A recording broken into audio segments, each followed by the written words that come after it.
Storytelling by Ai. पहाड़ों से घिरे एक छोटे से गांव में हरिदास नाम का एक लकड़हारा रहता था। लोग उसे प्यार से कुल्हाड़ी वाला आदमी कहते थे, क्योंकि उसके हाथ में हमेशा एक पुरानी लेकिन चमकती हुई कुल्हाड़ी रहती थी।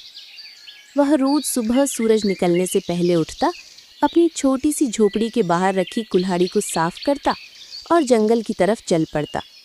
हरिदास बहुत ईमानदार और शांत स्वभाव का व्यक्ति था। वह पेड़ों को बिना वजह नहीं काटता था। जब भी कोई पेड़ गिराने की ज़रूरत होती, वो पहले गांव के बुजुर्गों से अनुमति लेता और केवल उतनी ही लकड़ी काटता जितनी ज़रूरी होती। गांव वाले उसकी इस समझदारी की बहुत कद्र करते थे। एक दिन गांव के पास वाले पहाड़ पर तेज़ तूफान आया। हवा इतनी तेज़ थी कि कई पेड़ों की शाखाएं टूटकर रास्ते पर गिर गईं। गांव जाने का एकमात्र रास्ता बंद हो गया। गांव वाले घबराने लगे, क्योंकि उस रास्ते से ही पानी और राशन आता था।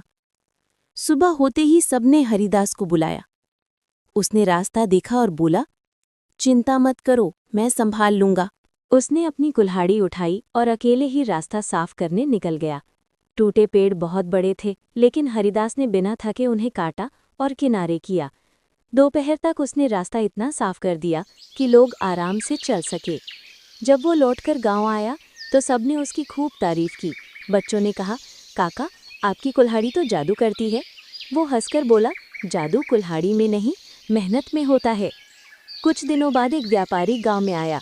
उसने देखा कि हरिदास कितनी कुशलता से कुल्हाड़ी चलाता है। उसने उसे शहर चलने और ज़्यादा पैसा कमाने का प्रस्ताव दिया, लेकिन हरिदास ने शांत स्वर में कहा, मुझे अपने गांव और अपने लोगों से प्यार है। मेरा काम सिर्फ लकड़ी काटना नहीं, बल्कि इन पेड़ों और पहाड़ों की देखभाल करना भी है। व्यापारी निराश होकर चला गया, लेकिन हरिदास के इस निर्णय से गांव वालों का सम्मान और बढ़ गया। एक शाम को गांव के स्कूल की छत तूफान से टूट गई। बच्चों के पढ़ने की जगह नहीं बची। तब गांव वालों ने सोचा कि मरम्मत कैसे होगी। हरिदास ने कहा, जितना लकड़ी चाहिए मैं ला दूंगा। अगली सुबह वो फिर जंगल गया, लेकिन इस बार उसने लकड़ी बहुत सोच समझकर काटी, अच्छे तनों को चुना और शिवा नाम के एक युवा लड़के को साथ लेकर लौट आया। दोनों ने मिलकर लकड़ी तैयार की। गांव के बढ़इयों ने मिलकर छत बना दी। कुछ ही दिनों में स्कूल फिर से तैयार हो गया। जब बच्चे वापस स्कूल आए तो हरिदास दूर से खड़ा उन्हें देख रहा था। उसकी आंखों में संतोष था। लोग कहते थे कि कुल्हाड़ी उसकी ताकत थी, लेकिन असली ताकत उसका दिल था। आज भी जब कोई नया बच्चा उससे पूछता है, काका आप रोज जंगल क्यों जाते हो, तो वो मुस्कुराकर कहता है, क्योंकि पेड़ हमारी सांस है और लोगों की मदद करना मेरा काम। और इसी तरह कुल्हाड़ी वाला आदमी सबके दिलों में बस गया, मेहनत, विनम्रता और सेवा के प्रतीक के रूप में। Storytelling by Ai. Storytelling by Ai. गांव के किनारे एक छोटा सा घर था और उसी घर में रामलाल नाम का एक बढ़ई रहता था। रामलाल गांव का सबसे ईमानदार बढ़ई था। वो चाहे जितना काम करे, कभी भी कम मेहनत या झूठ से पैसे नहीं कमाता। उसके हाथों से बनी कुर्सियां और टेबल गांव में बहुत प्रसिद्ध थीं। लोग दूर दूर से उसके पास काम करवाने आते थे। एक दिन रामलाल जंगल में लकड़ी काटने गया। उसने देखा कि एक पुराना पेड़ गिरने वाला है। जैसे ही वो उस लकड़ी को काटने लगा, उसके पैरों के पास एक अजीब चमक दिखाई दी। उसने देखा कि जमीन में आधा दबा हुआ एक छोटा सा संदूक है। रामलाल ने सावधानी से संदूक खोला। उसमें एक पुरानी, सुंदर लकड़ी की कुर्सी थी। कुर्सी में कुछ खास चमक थी, जैसे वो सिर्फ दिखने में ही सुंदर नहीं, बल्कि जादुई भी हो। रामलाल ने सोचा, ये कुर्सी बहुत कीमती लग रही है, इसे बेचकर मैं खूब पैसे कमा सकता हूँ। लेकिन उसकी ईमानदारी में उसे रोक दिया। वो कुर्सी को अपने घर ले आया और अपने छोटे वर्कशॉप में रखा। अगले दिन जब रामलाल काम कर रहा था, उसने देखा कि कुर्सी अपने आप हिल रही थी। आश्चर्यचकित रामलाल ने पास जाकर देखा। तभी कुर्सी ने धीरे धीरे बोलना शुरू किया, रामलाल, मैं तुम्हारे अच्छे दिल को जानती हूँ। मैं एक जादुई कुर्सी हूँ। जो भी मुझ पर बैठेगा, उसकी ईमानदारी और मेहनत दोगुनी हो जाएगी। लेकिन अगर कोई मुझसे धोखा करने की कोशिश करेगा, उसे अपनी लालच का फल तुरंत मिलेगा। रामलाल ने सोचा, अगर ये सच है तो मैं इसे गांव के लिए इस्तेमाल कर सकता हूँ। उसने सबसे पहले अपनी छोटी दुकान में कुर्सी रखी। जो भी ग्राहक कुर्सी पर बैठकर सामान मंगाता, उसका काम जल्दी और अच्छी तरह होता। ग्राहक खुश होते और रामलाल का नाम और भी फैल गया। समय बीतता गया।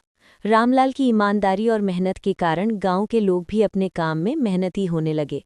बच्चे स्कूल जाने लगे और बुजुर्ग अपनी ज़रूरत का सामान जल्दी पा लेते।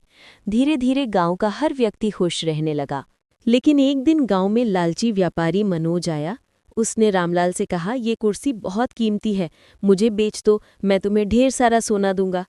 रामलाल ने मुस्कुराते हुए कहा, ये कुर्सी मेरे लिए पैसा कमाने का साधन नहीं है, ये हमारे गांव की मदद करती है। मनोज ने कुर्सी पर बैठने की कोशिश की और उसे चोरी करने की सोची। जैसे ही वो कुर्सी पर बैठा, उसकी लालच और झूठ सामने आ गए। कुर्सी अचानक चमकी और मनोज गिर पड़ा। उसके हाथ पांव कांपने लगे और वो डर गया। रामलाल ने उसे उठाया और समझाया कि ईमानदारी और मेहनत ही इंसान को सम्मान और सुख देती है, लालच केवल नुकसान लाता है। मनोज ने अपनी गलती समझी और गांव की मदद करने लगा। रामलाल की जादुई कुर्सी अब भी गांव में रखी है। हर कोई जानता है कि मेहनत और ईमानदारी से ही जीवन में सच्ची खुशी मिलती है। रामलाल अब भी अपने छोटे वर्कशॉप में कुर्सी के पास बैठता है और काम करता है। लेकिन अब उसे पता था कि असली जादू पैसा नहीं, बल्कि नेक दिल और ईमानदारी में है। गांव वाले उसे देखकर सीखते हैं और उसकी बातें हमेशा याद रखते हैं। और इस तरह ईमानदार बढ़ई और उसकी जादुई कुर्सी ने पूरे गांव की जिंदगी बदल दी। Like and subscribe for more stories by Ayit. एक छोटे से कस्बे में हरिदास नाम का एक ईमानदार व्यक्ति रहता था। वो साधारण जीवन जीता था और मेहनत से कमाई करता था। उसकी पत्नी का कई साल पहले देहांत हो चुका था, इसलिए वो अपने बेटे रवि को अकेले ही पालता रहा था। रवि बचपन से ही आराम में पला था। हरिदास ने हमेशा उसे अच्छे संस्कार, सादा जीवन और ईमानदारी का महत्व समझाया। लेकिन रवि को धन दौलत की चमक ज्यादा लुभाती थी। हरिदास छोटी सी किराने की दुकान चलाता था। उसका मानना था कि कम कमाओ पर ईमानदारी से कमाओ।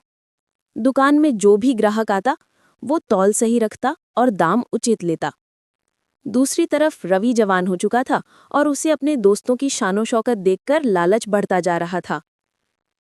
एक दिन सुबह सुबह रवि ने पिता से कहा, बाबा, अब सारी उम्र यही छोटी दुकान चलाते रहेंगे। अगर थोड़ा चालाकी से काम करें तो कमाई दुगनी हो सकती है। लोग नापतौल देखकर नहीं लेते, हम थोड़ा कम तौल दें तो कोई पकड़ नहीं पाएगा। अगर आप अगली कहानी के हीरो बनना चाहते हो तो अभी कमेंट में अपना पूरा नाम लिख दो। हरिदास ने शांत स्वर में कहा, बेटा, गलत तरीके से कमाया धन कभी सुख नहीं देता। ईमानदारी से कमाई गई रोटी ही सच्चा सुख देती है।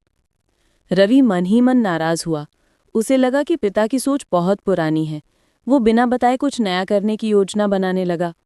एक दिन जब हरिदास दुकान पर नहीं थे, रवि ने तौल वाली बाटली में थोड़ा फेर बदल कर दिया। उसने आधा पाव को पौना पाव बना दिया और 1 किलो को 900 ग्राम। उसे लगा कि कुछ ही दिनों में जेब भर जाएगी। कुछ दिनों तक उसने यही चालाकी जारी रखी। पैसे वाकई ज्यादा आने लगे। वो दोस्तों के साथ चाय नाश्ता करने लगा, नए कपड़े खरीदने लगा और पिता से छिपाकर पैसे खर्च करने लगा। हरिदास ने जरूर नोटिस किया कि दुकान में पैसे बढ़ रहे हैं, पर उन्हें कारण समझ नहीं आया। एक दिन एक बूढ़े ग्राहक ने शिकायत की, हरिदास, तुम्हारी दुकान से लिया हुआ आटा कम निकला। मैं तो सालों से तुम पर भरोसा करता आया हूं, पर आज गलत निकला। हरिदास चौंक गया। उसने तुरंत बाट और तराजू की जांच की और धोखा समझ में आ गया। उसकी आंखों में निराशा आ गई। उसने रवि को तुरंत बुलाया और शांत स्वर में पूछा, तूने ऐसा क्यों किया बेटा?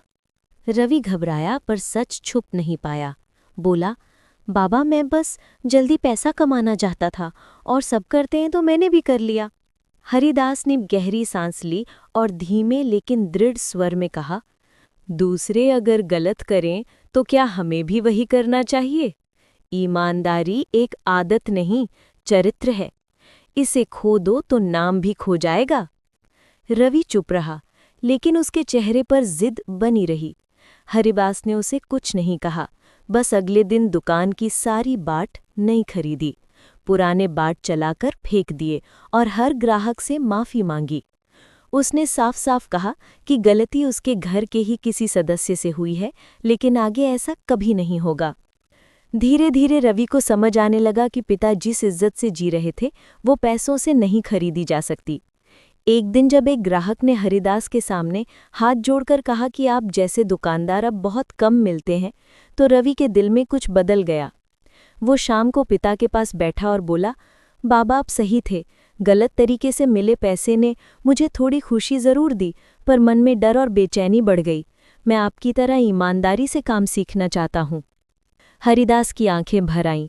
उन्होंने बेटे के कंधे पर हाथ रखा और कहा, गलती करना बुरा नहीं, गलती से सीखना ज़रूरी है। उस दिन के बाद रवि ने दुकान में पूरी निष्ठा से काम करना शुरू किया। धीरे धीरे उसका लालच कम हुआ और पिता के साथ वो ईमानदारी की राह पर चल पड़ा। कस्बे में लोग कहते, हरिदास जी का बेटा अब असली मायने में उनके जैसा बनने लगा है। और वास्तव में ईमानदारी की रोशनी लालच के अंधेरे पर जीत गई। Like and subscribe for more stories by Ai.